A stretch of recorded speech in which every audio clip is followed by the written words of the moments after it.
الحمد لله نحمده ونستعينه ونستغفره ونؤمن به ونتوكل عليه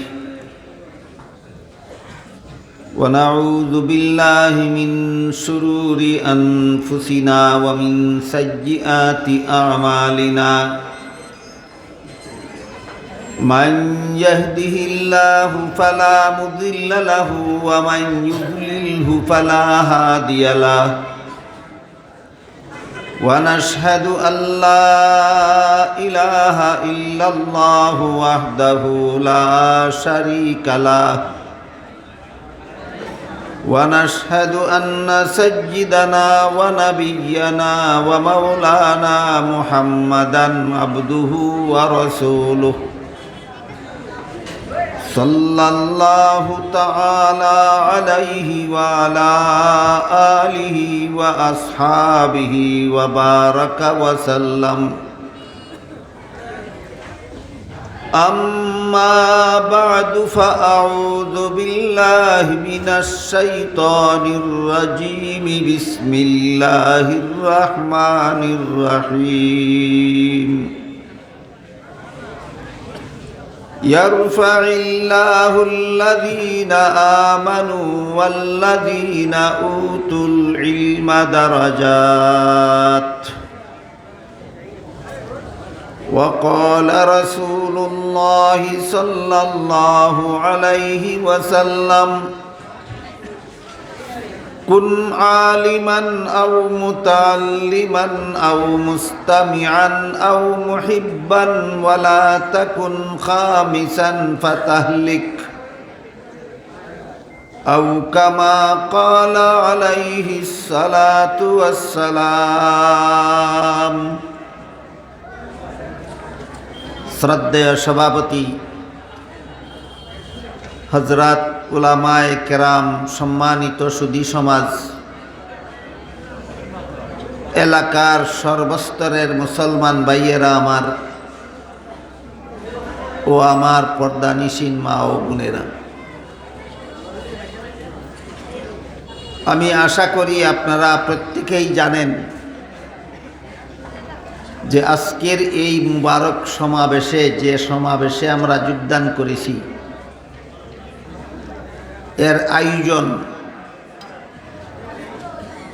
একটা ইসলামী শিক্ষা প্রতিষ্ঠান মাদ্রাসার পক্ষ থেকে করা হয়েছে। এই জন্য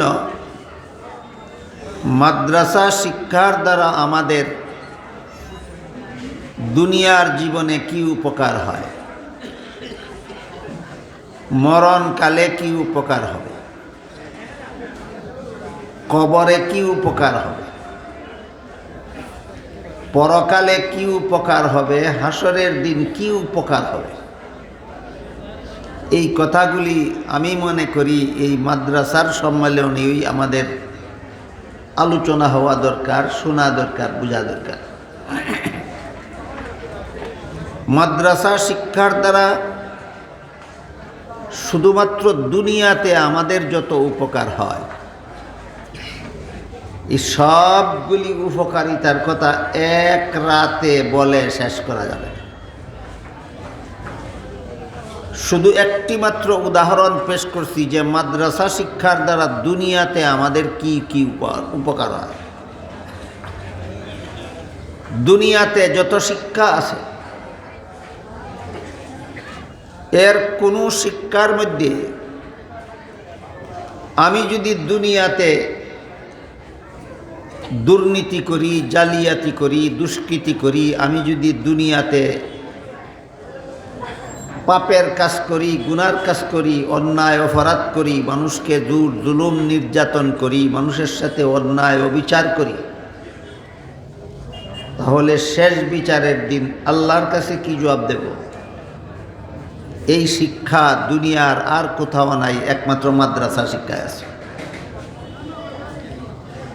একমাত্র মাদ্রাসা শিক্ষা হলো জবাবদিহিতামূলক শিক্ষা।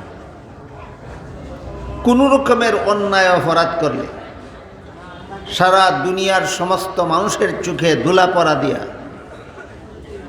আমি গোপন রাখতে পারবো, কিন্তু শেষ বিচারের দিন আল্লাহর কাছে গোপন রাখতে পারবো না। সেই দিন আল্লাহর কাছে কি জবাব দিব, এই ভয়, শেষ বিচারের ভয় মানুষের অন্তরে সৃষ্টি হয় একমাত্র ইসলামী শিক্ষার মাধ্যমে, একমাত্র কোরআন শিক্ষার মাধ্যমে, একমাত্র মাদ্রাসা শিক্ষার মাধ্যমে। শেষ বিচারের দিন আল্লাহর কাছে কি জবাব দেব, এই ভয় যার অন্তরে তাকে, সে কোনো রকমের অপরাধমূলক কর্মকাণ্ড করার মতো সাহস রাখে না।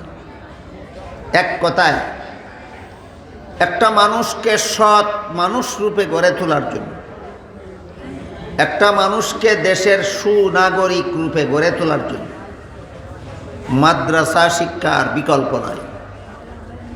যেহেতু একমাত্র মাদ্রাসা শিক্ষা মানুষের অন্তরে এই ভয় জাগ্রত করে দেয় যে আমি কোনো রকমের অন্যায়, কোনো রকমের অপরাধ, কোনো রকমের দুর্নীতি করলে আমি শেষ বিচারের দিন আল্লাহর কাছে কী করব। এই মর্মে আমি আপনাদেরকে একটা ঘটনা শোনাই। হযরত উমর ফারুক রাদিয়াল্লাহু তাআলা আনহু একবার মরুভূমির রাস্তা দিয়ে কোথাও যাচ্ছিলেন। সাথে খাওয়ার মতো কিছু ছিল না, পেটে ছিল দারুণ খিদা। সেই খলিফা উমর দেখলেন মরুভূমির মধ্যে একটা রাখাল ছেলে এক পাল ছাগলের রাখালি করে। সে একটা দুধের ছাগল দোহন করে দুধ পান করেছে। খলিফা উমর সেই রাখাল ছেলেকে বললেন, ভাই, তোমার আর একটা দুধের ছাগল দোহন করে আমাকে একটু দুধ পান করতে দাও, আমার পেটে বড় খিদা। রাখাল ছেলে খলিফা উমরকে চিনত না। সে একজন মুসাফির, পথিক মুসাফির মনে করেছিল। সে বলল, মুসাফির ভাই, এই ছাগলের পালের মালিক আমি না, আমি মালিকের বেতনভোগী চাকর, কাজে আমার মালিকের অনুমতি ছাড়া তোমাকে আমি দুধ দিতে পারবো না। খলিফা ওমর তার জবাবে, যদিও খিদা নিবারণের ব্যবস্থা পেলেন না, কিন্তু তার জবাবে তিনি আন্তরিকভাবে খুশি হলেন এই জন্য যে আমার দেশের একটা রাখাল ছেলে মালিকের অনুমতি ছাড়া মালিকের মালে তসরুপ করে না। কিন্তু সে কথাটা কি বাস্তবে বলল না আমাকে ফাঁকি দেওয়ার জন্য বলল, এই ব্যাপারে তাকে পরীক্ষা করতে হবে। তাই খলিফা উমর রাখাল ছেলের আসল অবস্থা পরীক্ষা করার জন্য তাকে বললেন, তুমি যদি মালিকের অনুমতি ছাড়া আমাকে বিনামূল্যে দুধ না দাও, তাহলে একটা দুধের ছাগল আমার কাছে বিক্রি করে ফেলো, আমি মূল্যের বিনিময়ে ছাগল কিনে নেব এবং সেই ছাগল দোহন করে আমি আমার দুধ পান করে খিদা নিবারণ। এতে তোমার লাভ হবে, একটা ছাগলের মূল্য তুমি মালিকের কাছ থেকে যে বেতন পাও এর চেয়ে অতিরিক্ত পাবে, আর আমার উপকার হবে, এক্ষুনি আমার খিদা নিবারণের ব্যবস্থা হবে। রাখাল ছেলে খলিফা উমরকে জিজ্ঞাসা করল, আমি যদি তোমার কাছে একটা ছাগল বিক্রি করে পয়সাটা আত্মসাৎ করে ফেলি, মালিকে পরে গণলে তো ধরা পড়বে একটা ছাগল কম আছে পালে, আমাকেই জিজ্ঞাসা করবে ছাগল একটা কম কেন, আমি মালিককে কি জবাব দেব? সে তো আর খলিফা উমর চিনে না, সে চিনে একজন মুসাফির। মুসাফির লোকটা বলল, মালিক যদি জিজ্ঞেস করে ছাগল একটা কম কেন, তুমি জবাব দিবে ছাগল একটা বাঘে ধরে নিয়ে গেছে। বাঘে যদি ছাগল ধরে নিয়ে যায় রাখাল ছেলে ফিরাইতে পারে না, কাজী তোমার কোনো দায়িত্ব থাকবে না। এই জবাবের কারণে রাখাল ছেলে দারুণভাবে ক্ষিপ্ত হলো খলিফা উমরের উপর। রাগান্বিত হয়ে বলল, এই মিয়া মুসাফির, দাঁড়াও, আমি যদি আমার মালিককে বলি ছাগল একটা বাঘে ধরে নিয়ে গেছে, তাহলে মালিক আমাকে বিশ্বাস করবে আর কোনো কৈফিয়ত চাইবে না, কারণ আমি মালিকের বিশ্বস্ত চাকর। কিন্তু তুমি বলো, শেষ বিচারের দিন আল্লাহ যখন জিজ্ঞাসা করবেন ছাগল একটা কি করেছিলে, তখন কি জবাব দেবে? ঘটনাটা বুঝে থাকলে বলুন তো, এই রাখাল ছেলেকে মালিকের ছাগল বিক্রি করে তার মূল্য আত্মসাৎ করার মতো অপকর্ম থেকে বাঁচাইল কোন জিনিসের ভয়? শেষ বিচারের ভয়। কোন জিনিসের ভয়? শেষ বিচারের ভয়। এই শেষ বিচারের ভয় মানুষের অন্তরে সৃষ্টি হয় একমাত্র ইসলামী শিক্ষার দ্বারা, একমাত্র কোরআন শিক্ষার দ্বারা মানুষের অন্তরে শেষ বিচারের ভয় সৃষ্টি হয়। আর শেষ বিচারের ভয় যার অন্তরে সৃষ্টি হয়, সে দুনিয়াতে কোনো রকমের দুর্নীতি, কোনো রকমের জালিয়াতি, কোনো রকমের দুষ্কৃতি করার মতো সাহস রাখে না।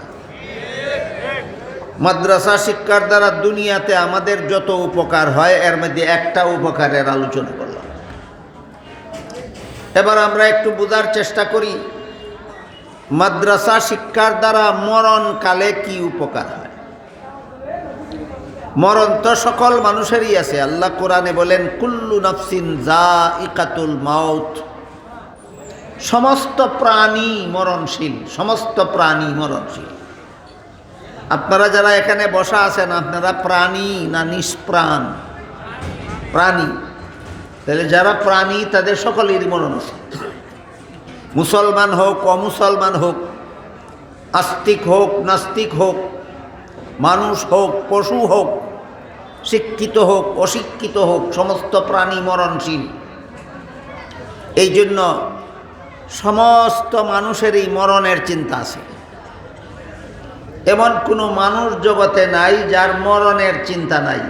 এই কথাটা হয়তো বুঝতে আপনাদের একটু কঠিন হবে যে এমন কোনো মানুষ নাই যার মরণের চিন্তা নাই। কীভাবে? কত মানুষই তো মরণকে ভুলে জীবনযাপন করে। না, মরণের চিন্তা সব মানুষের আছে। তবে তিন দল মানুষের মরণের চিন্তা তিন রকম।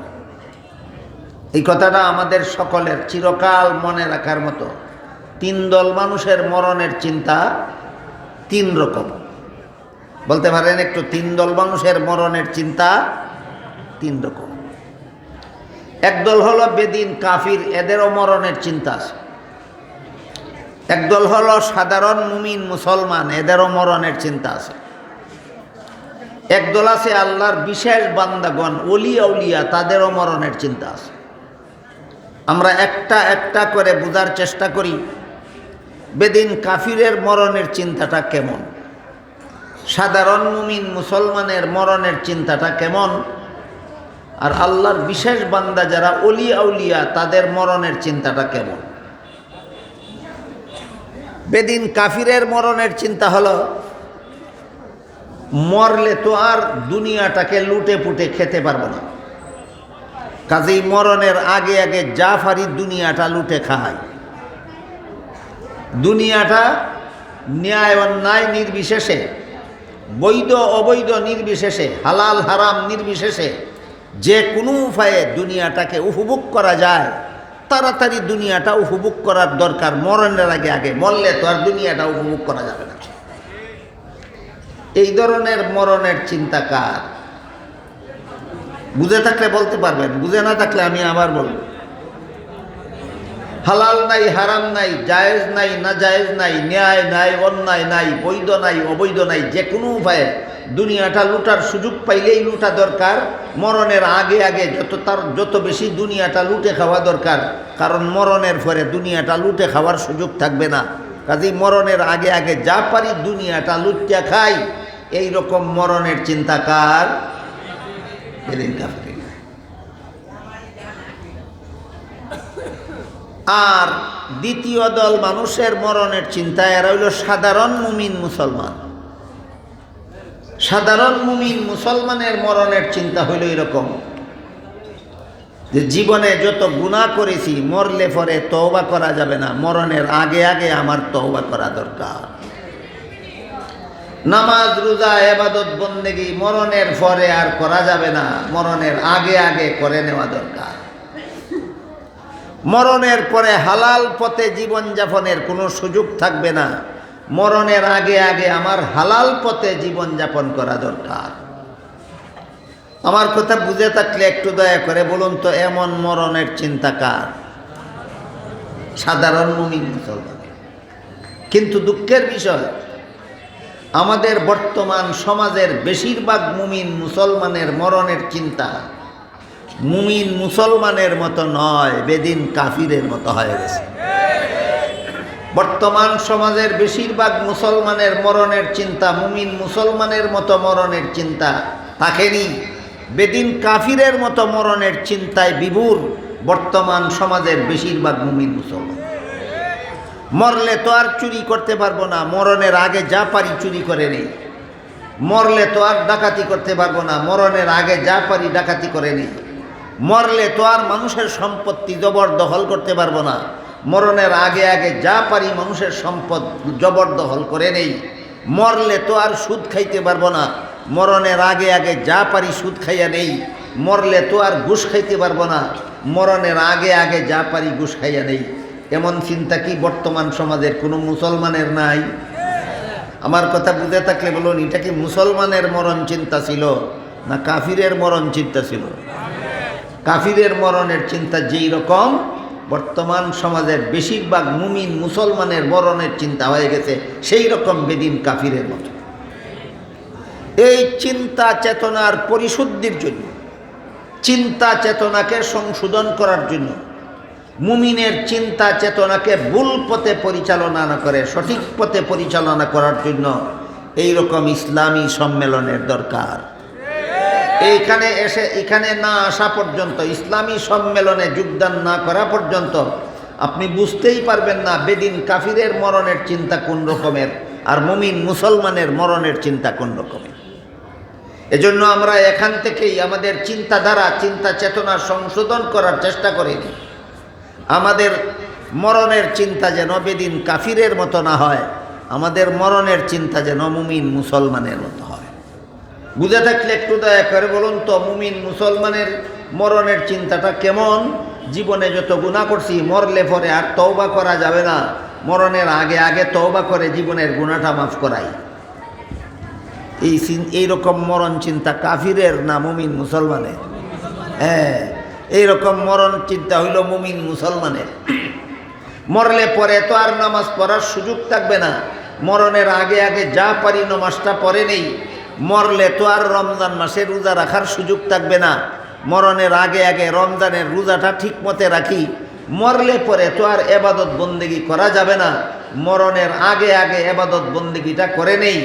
মরলে তো আর দান খয়রাত করা যাবে না, মরলে তো আর গরিব দুঃখীদের সাহায্য করা যাবে না, মরলে তো আর মসজিদ মাদ্রাসায় চাঁদা দেওয়া যাবে না। এই নেক কাজগুলি মরণের আগে আগে যা পারি করে নেই। এই রকম মরণ চিন্তাকার মুমিন মুসলমানের। গেল দুই দলের মরণের চিন্তা। তৃতীয় দলের মরণের চিন্তা। তৃতীয় দল হলো আল্লাহর বিশেষ বান্দাগণ, যাদেরকে আমরা সচরাচর অলি আউলিয়াগণ বলে থাকি। অলি আউলিয়াগণের মরণের চিন্তা আরও ভিন্ন ধরনের। বেদিন কাফিরের মতো তো নয়, সাধারণ মুমিন মুসলমানের মতোও নয়। অলি আউলিয়াগণের মরণের চিন্তা অত্যন্ত স্বতন্ত্র ধরনের। কীরকম মরণের চিন্তা তাদের? তাদের মরণের চিন্তা হইল, মরণের আগে তো আল্লাহর সাক্ষাৎ লাভ করা যাবে না, আল্লাহর সাক্ষাৎ লাভ করতে হবে মরণের পরে। কাজেই তারা সদা সর্বদা মরণের অপেক্ষায় থাকে। কবে আমার মরণ হবে তারপর আল্লাহর সাথে সাক্ষাৎ হবে, কবে আমার মরণ হবে তারপরে আল্লাহর সাক্ষাৎ হবে, কবে আমার মরণ হবে তারপরে আল্লাহর সাক্ষাৎ হবে। আল্লাহর সাক্ষাতের জন্য এরা সদা সর্বদা মরণের জন্য অপেক্ষমান থাকে। এই হইল আল্লাহর ওলিদের মরণ চিন্তা। বুঝে থাকলে বলুন তো, মরণ চিন্তা নাই এমন কোনো মানুষ আছে? এমন কোনো মানুষ নাই। বেদিন কাফিরেরও মরণ চিন্তা আছে, তাদের মরণ চিন্তা একরকম। সাধারণ মুমিন মুসলমানেরও মরণ চিন্তা আছে, তবে তাদের চিন্তাধারা ভিন্ন রকম। ওলিয়া উলিয়াদেরও মরণ চিন্তা আছে, তাদের মরণ চিন্তাধারা ভিন্ন রকম। সাধারণ মুমিন মুসলমানদের মরণ চিন্তার মধ্যে একটা গুরুত্বপূর্ণ অংশ হইল, আমি যেন ঈমান নিয়ে মরতে পারি। আপনারা কি মনে করেন ঈমান নিয়ে মরার দরকার আছে? ঈমান নিয়ে মরতে না পারলে চিরকালের জন্য জাহান্নামে যেতে হবে, মারাত্মক ব্যাপার। যদি আমি ঈমান নিয়ে মরতে পারি তবেই মাত্র চিরস্থায়ী জাহান্নাম থেকে রক্ষা পেতে পারি। ঈমান নিয়ে মরতে হবে, ঈমান নিয়ে মরণের ব্যবস্থা করতে হবে। এই ঈমান নিয়ে মরণের জন্য যদি ঈমান নিয়ে মরতে পারি তবেই শুধু আমি জাহান্নাম থেকে রক্ষা পাব। ঈমান নিয়ে মরতে না পারলে চিরস্থায়ী জাহান্নাম থেকে রক্ষা পাওয়ার কোনো উপায় নাই। এরকম ঈমান নিয়ে মরা যায় কিভাবে? ঈমান নিয়ে মরণের ব্যবস্থা কি? এটা একমাত্র মাদ্রাসায় শিক্ষা দেওয়া হয়। আমার কথা বুঝে থাকলে বলুন, শেষ বিচারের ভয় অন্তরে সৃষ্টি হয় একমাত্র কোন শিক্ষার দ্বারা? মাদ্রাসা শিক্ষার দ্বারা। ঈমান নিয়া মরণের ব্যবস্থা শিক্ষা দেওয়া হয় একমাত্র কোথায়? মাদ্রাসায়। এবার আমরা বোঝার চেষ্টা করি, মাদ্রাসা শিক্ষার দ্বারা কবরে আমার কি অবস্থা হবে, কবরে কি উপকার হবে? আমি যখন মরণের পরে যখন আমাকে কবরে দাফন করে ফেলা হবে, আপনারা একটু বুঝে শুনে বলুন তো, মরণের আগে দুনিয়াতে বেশি দিন থাকবো না মরণের পরে কবরে বেশি দিন থাকতে হবে? মানুষ দুনিয়াতে বেশি দিন থাকে না কবরে বেশি দিন থাকে? তাইলে দুনিয়াতে যে পরিমাণ সুখ শান্তির যে পরিমাণ দরকার, কবরে কি সুখ শান্তির এর চেয়ে কম দরকার না বেশি দরকার? কাজেই কবরের সুখ শান্তির ব্যবস্থা একমাত্র মাদ্রাসা শিক্ষার দ্বারা হয়, আর কোনো শিক্ষার দ্বারা কবরের সুখ শান্তির ব্যবস্থা হয় না। এই ব্যাপারে আমি আপনাদেরকে আরেকটি ঘটনা শোনাই।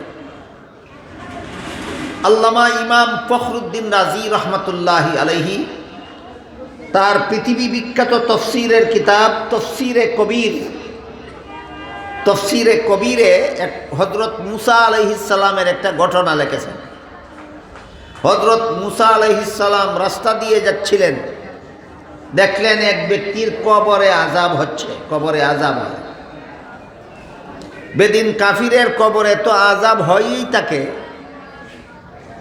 গুনাহগার মুমিন মুসলমানের কবরেও আযাব হয়। দুই দল মানুষের কবরে আযাব হয়, এটাই স্মরণ রাখার মতো কথা। বেদিন কাফিরের কবরেও আযাব হয়, আর যে গুনাহগার মুসলমান গুনাহ থেকে তওবা না করেই মরে, সুদ খাইতে খাইতেই মরে, ঘুষ খাইতে খাইতেই মরে, নমাজ না পড়তেই মরে, এই রকম গুনাহগার মুসলমানের কবরেও আযাব হয়। বুঝে থাকলে একটু দয়া করে বলুন তো, কত দল মানুষের কবরে আযাব হয়? দুই দল। এক দল হইল বেদিন কাফির, এদের কবরে আযাব হয়, আরেক দল হইল গুনাহগার মুসলমান, গুনাহগার মুসলমানের কবরেও আযাব হয়। রাত বেশি হওয়ার কারণে আপনারা যদি অনেকক্ষণ যাবৎ বসে বসে ওয়াজ নসিহত শুনতে শুনতে অতিষ্ঠ না হতেন, তাহলে যে সমস্ত গুনার কারণে কবরে কঠিন আযাব হয় এর মধ্যে এক দুইটা গুনার আলোচনা করতাম। তাইলে ধৈর্যের সাথে শুনবেন, মনোযোগী হইয়া। হাদিস শরীফে রাসূল করিম সাল্লাল্লাহু আলাইহি ওয়াসাল্লাম বলেন, ইস্তানজিহু আনিল বাউল ফাইন্না শিদ্দাতা আযাবিল কবরি মিনহু আও কামা ক্বালা আলাইহিস সালাতু ওয়াস সালাম। রাসূল বলেন, হে আমার উম্মত মুসলমানেরা, পেশাব থেকে অত্যন্ত সতর্কতার সাথে পবিত্রতা অর্জন করো। পেশাব থেকে অত্যন্ত সতর্কতার সাথে পবিত্রতা অর্জন করো, কারণ পেশাবের ব্যাপারে অসতর্ক হলে এই একটা গুনাহ, যে গুনার কারণে মুমিন মুসলমানের কবরে আযাব হয়। আজকের মতো একটা গুনার আলোচনাই হোক যে মুমিন মুসলমানের কবরে আযাব হয় যে সমস্ত গুনার কারণে, এর মধ্যে দেখতে হইল পেশাবের ব্যাপারে অসতর্কতা। পেশাবের ব্যাপারে সতর্কতা। আর অসতর্কতা বলতে কি বুঝায়?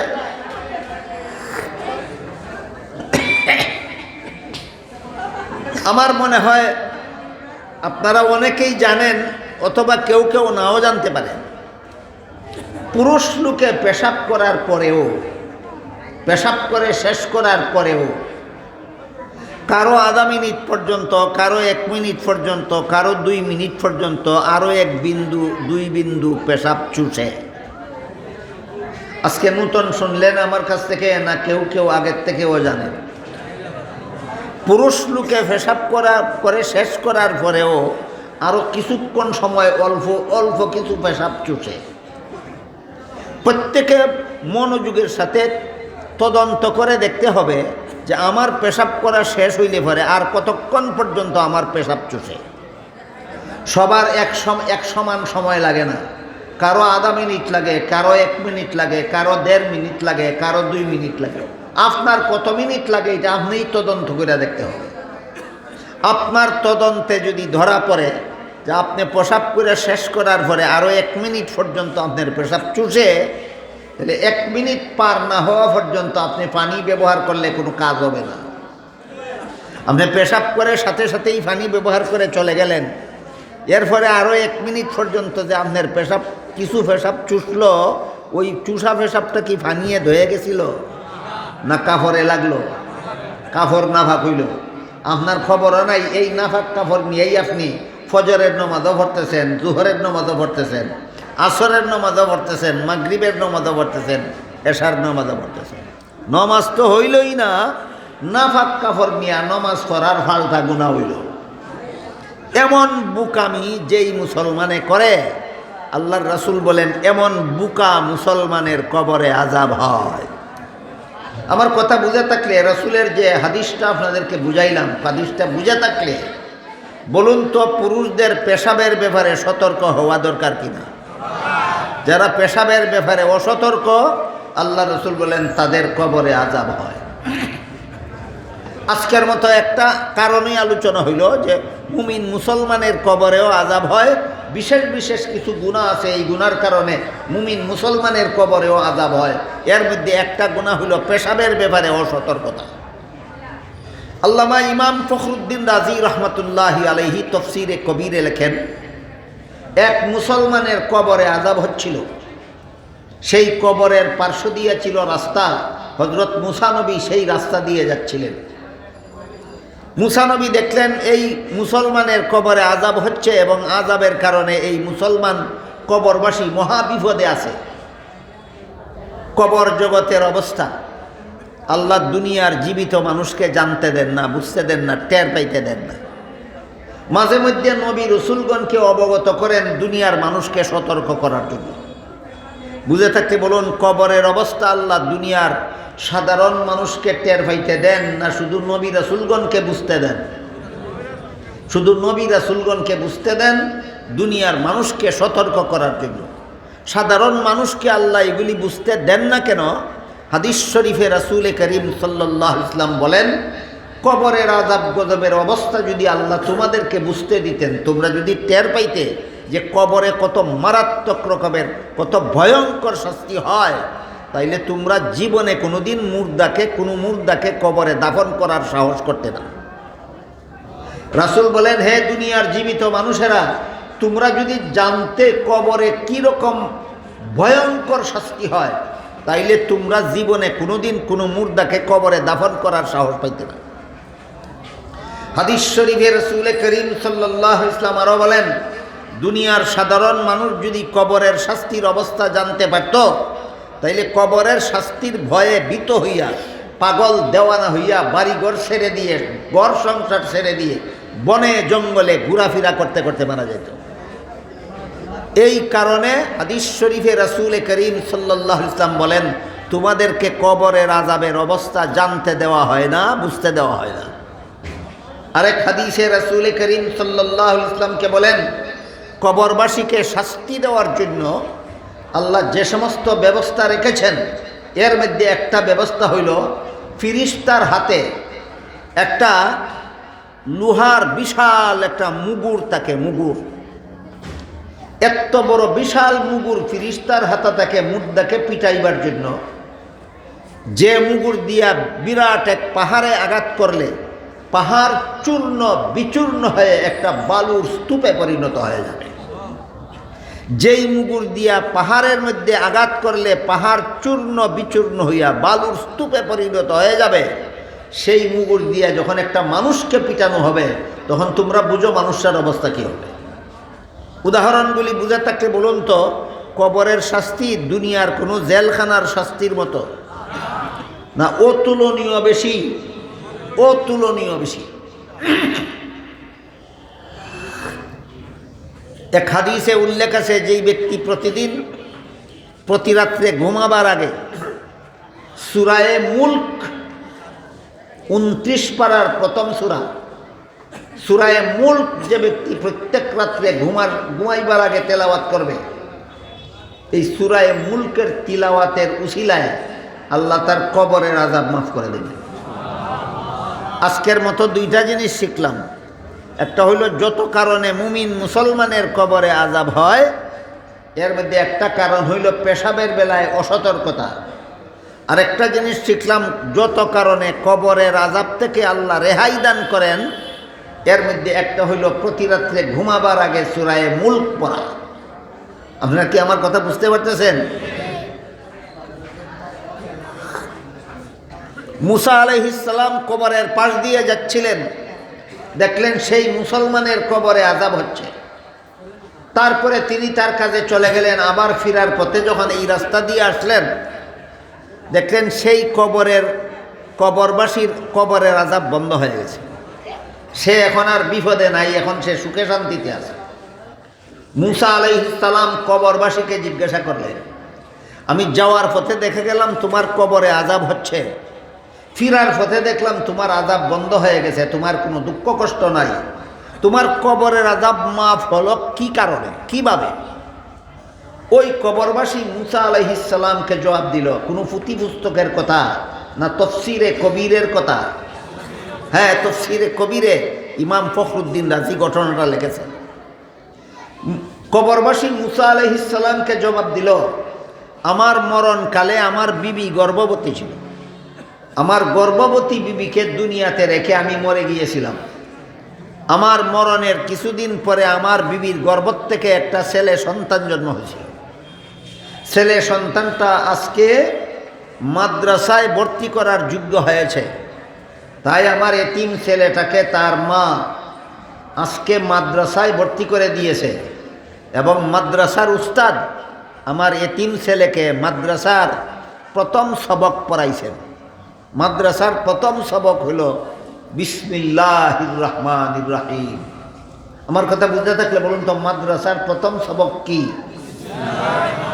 বিসমিল্লাহির রহমানির রহিম। এর অর্থ হইল ওই আল্লাহর নামে শুরু করতেছি, যিনি রহমান, যিনি রহিম, যিনি মেহেরবান, যিনি দয়ালু, তার নামে আমি পড়াটা শুরু করতেছি।